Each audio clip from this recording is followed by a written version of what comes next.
ang atong Ginoo naghimo og dagkong mga butang matud pa sa atong tubag sa Salmo nya paghimo niya dagkong mga butang unsay sumpay napuno kita sa kalipay. Lingi ay mong tupad pangutan-ay na malipayon karon.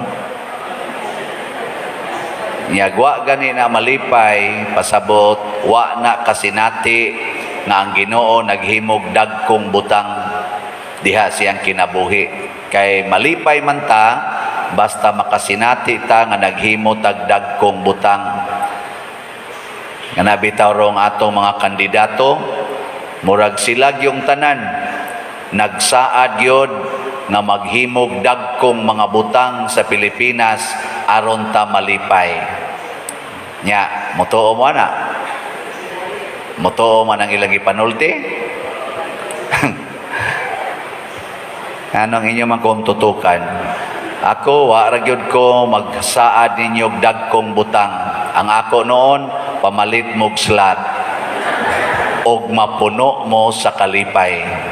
Nya ako gining pamatudan nga wa gini palit og slat dinhi nga nagmasulubon hasta gudtong nangamatay malipayon nga namatay manugon pa ko kunong uban og naa gani koy limos ipalit yapog slat ha o ana onya unsa may nahitabo sa sigig palit og slat napuno sa kalipay ang namalit napuno sa kalipay ang nakabenepisyo o tanawa karon gawas nga nindot na ning atong gamay nga simbahan ning dako pa gyud ang atong nataran nindot na kayo atong parkingan di ba awa mo nindot syaro naman sad mo nya og magsige gyapon mo palit og slat makatukod na sa tag kumbinto diri sa Luyo ato ning i-ground breaking karong inigpista nato karong Sabado nya o magsige pag yun magpalit og slat malipay na sad mo makatukod na sad tanang atong gipangandoy sad nga social hall o kanang mga organisasyon mga opisina sa organizations dias kilid sad kanang napalit sad nato dihang yuta nya magsige pag yun magpalit og slats basig munindot nagmaayog samot atong grounds kay napat na dihay mga plano maekstinan pa nig jutay ang atubangan sa atong simbahan. Sige pag yun magpalit og slat. Basig mapalit na nato di ang atubang. Isa yun na gana. Di dagko kay ng mga butanga. Pero diin man agasugod sa atong pagpaminaw sa Ginoo.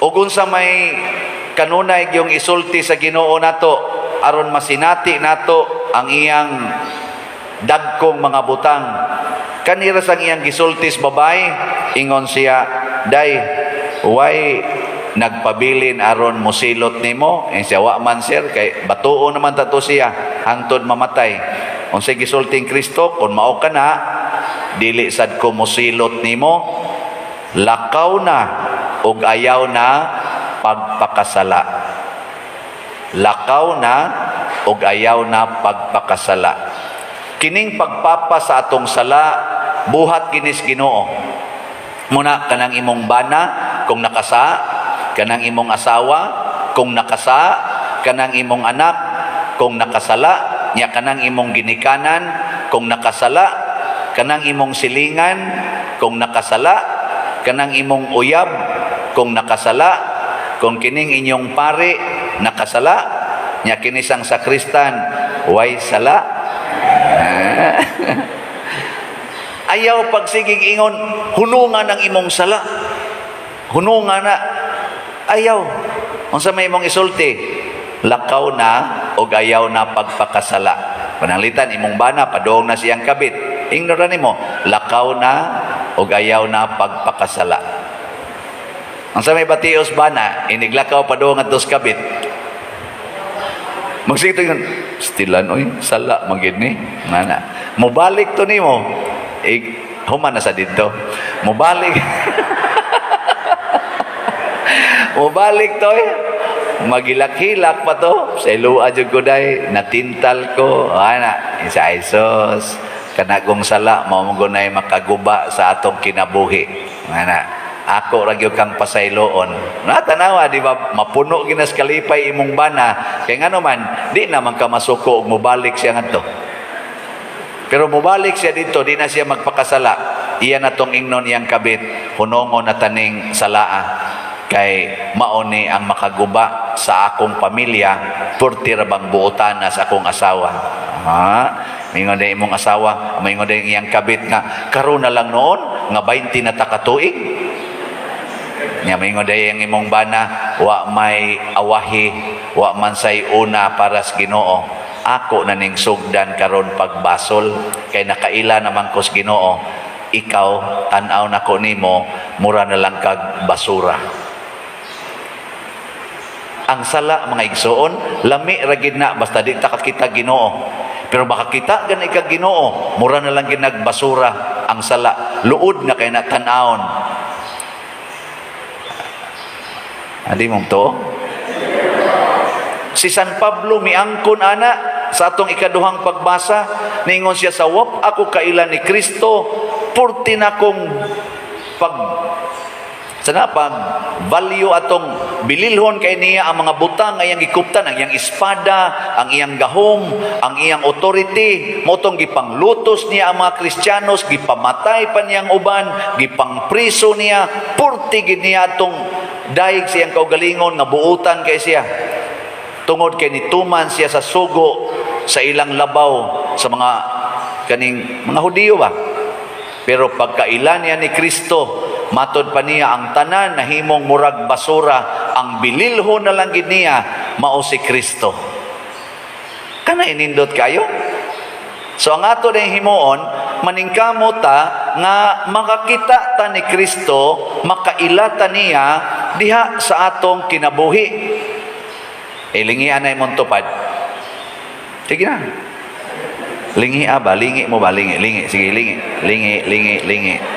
Sige. Karon, pangutanon ta mo. Nakakita mo ni Kristo anang imong tupad.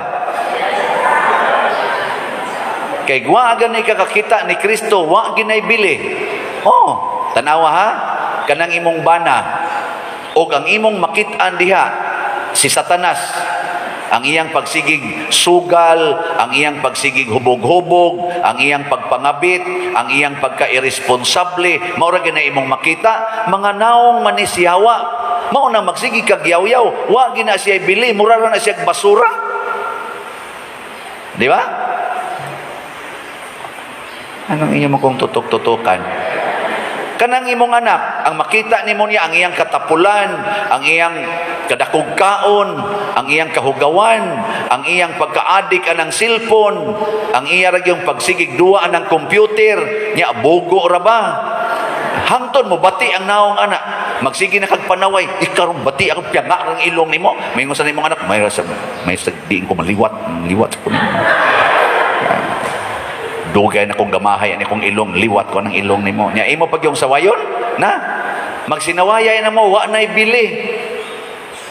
Di ba? Mura na lang basura, agi-agian na lang na nimo. Kung mutagad ka singhag, kay wa ka kakita Ginoo. Na karon kanus aman ta makakita Ginoo. Kung kamao na tang mopasaylo. Og kamao sa tang mulimpyo sa atong kasing-kasing. Kana bang maputli atong kasing-kasing kay matud pan Kristo, unsaon man nimo pagkuha ang puling sa imong silingan kung naay troso sa imong mata.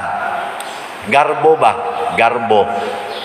Kamao tang mutan-aw sad nga naa sad tay sala. Nya makakita kay kas imong sala, nya imo na nang hunongon, makakita na kas balyo anang imong giatubang. Natanawa ha? Diris ebanghelyo. Ilan ang batuon? Nya ingon sa may kasulti, balaod man ni nato nga batuon gini kay nasakpan man gining nanapaw. Kay sa una gong panahon mga igsoon, subo palandongon ang mga babae wa gyud authority. Mao na nga kung masakpan gani nga manapaw ang laki, maura may bililhon, ang babae way bili. Mo na batuon ang babae hangtod mamatay, ang laki ibilin kay bililhon man siya aron makapanapaw na pod siya. Nya kadto na sang iyang napanapawan, batuon na sadto aron adto na sad siya lain. Aon saon man gyud nga mao na ilang paghatag og bili sa una. Pero si Kristo unsa iyang gihimo? Pag-ingon, unsa man ni batuon o dili? Og moingos Kristo batua. Kay tumano na tong sugo ni Moises. Apatay siya sa mga Romanhon. Ngano man, ang Roman government mo may nag-reign nila. Wa may Hudiyo nga makadesisyon og kamatayon. Ang Roman authority raman. Mo bitaw si Kristo ang nagdesisyon nga patyon siya si Pilato, ang Roman official, dili ang mga pare. Igo ran lang gikiha si Kristo dito. Karon og moingos Kristo patya na, apatay siya sa Roman Empire. Og moingon sa siya ayaw patya, patay pod siya sa mga high priest og sa mga kadakuas mga Hudiyo. Wa gyud siya ikyas. Pero unsa may gitan-aw ni Kristo, ang value sa maong babae, ingon dayon siya, kinsa ninyo dihay wa gyud makasala ug wa gyud sala, mo'y muunag hapak niyag bato. Pasabot ingos Kristo, sige kuno, limpyuhi usa ng inyong kasing-kasing, tan-aw nato og di ba mo kakita aning bayhana sa iyang balyo. Hoy, naghinay-hinay panglakaw kaning angko naman silang sala.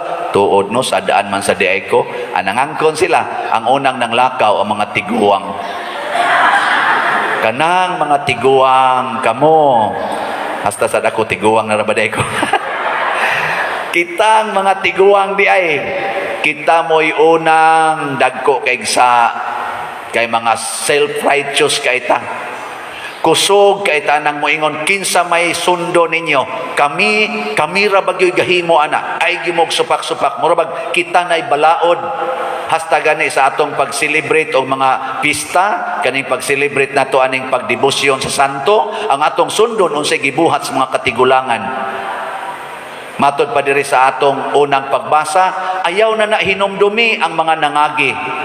Ni anay bag-o na kong himuon karon, ug ang bag-o mao na ni ang tinuod. Dili na magsigig hinomdom anang mga naandan. Kay kun ang naandan atong subayon, kanang imong naong, di gina mo'y naong di mong naandan atong 20 anyos pa ka, atong 20, una nimong 20 ka tuig, dili na mo'y naong nimo. Yang anong nisugot makang maingon ana imong naong karon. Kung tinuod pa nga, doon na ginay bili ang naandan. Nga makig-away kita kay di gyud usbon ang naandan. Ang Ginoo di musugot ana.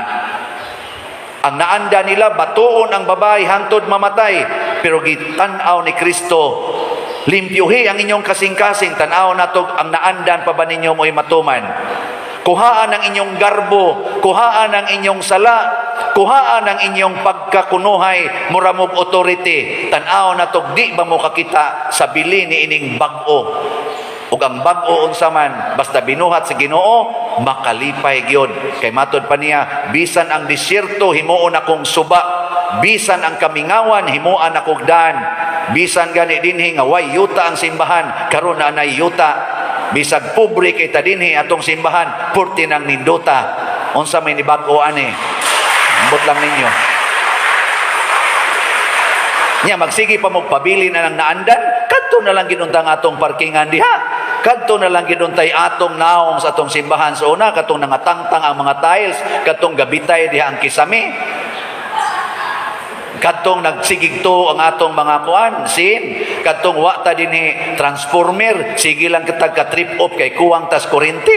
Kadto na lang itong padayonon, kay mao katoy naandan.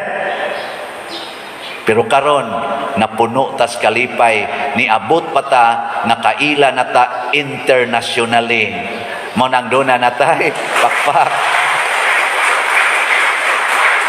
Duna na tay gi-assign nga mga international o online pilgrims. Kinsa man ning atong online pilgrims karon, atong gi-recognize. Salamat sa Ginoo ani atong mga online pilgrims nga naa nagpuyo sa Brazil, Argentina, Colombia, Peru, Venezuela, Chile, Ecuador, Bolivia, Paraguay, Uruguay. O sa national nato nga online pilgrims, ang nanagpuyo dihas Aklan, Antique, Negros Occidental, Capiz, Guimaras, Iloilo. Yang ato sa mga online parishioners nga atong gihimong pilgrim karon ini atong nobina karong adlaw, mao ang dinis lokal, ang taga Hinatilan, Oslo, Bulhoon, Alcoy ug Dalagit. Nganong gipanghisgutan man ni nato tungod kay sila nya kakita og value sa ato dinig parokya, nagdungan silang pangmalit og mga slots hangtod karon mao ni nga nakaingon ta sa atong palibot na puno kita sa kalipay. Di ba? Nya magsige lang gyapon tag ingon kanang naandan, kanang naandan. Giusab na nas Ginoo, mupadayon na ta. Move on. Matod pa ayaw na pahigot niya ng imong kagahapon, matod pa sa unang pagbasa. Kay naghimo na ang Ginoo og dagkong butang. Kay magpahigotas kagahapon di kita mo sakay barko, maglangoy ra kita sa dagat. Kay mo man toy naandan sa una. Og magpahigotas kagahapon ayaw nagyog sakay eroplano. Kay bag-o man na. Ayaw sakay anang Fortuner, kanang Innova, katurag yung multicab. Kay mo man akong naandan for 6 years. Uy, kanindot sakyan sa Innova, mo sakay ko mapuno ko sa kalipay. Ang bag-o nga ihatag sa Ginoo mapuno tas kalipay, pero magpahigotas atong karaan sa atong naandan, mabungkag ang atong kalipay, mas stress pagyud ka. Okay, huna-hunaa huna-huna atong imong buhok ni adtong katubang mga 30 years ago. Nya karon 60 na ka, 80 na ka. Tanawa tong imong buhok sa una. Nya kadto gyud mo i-value.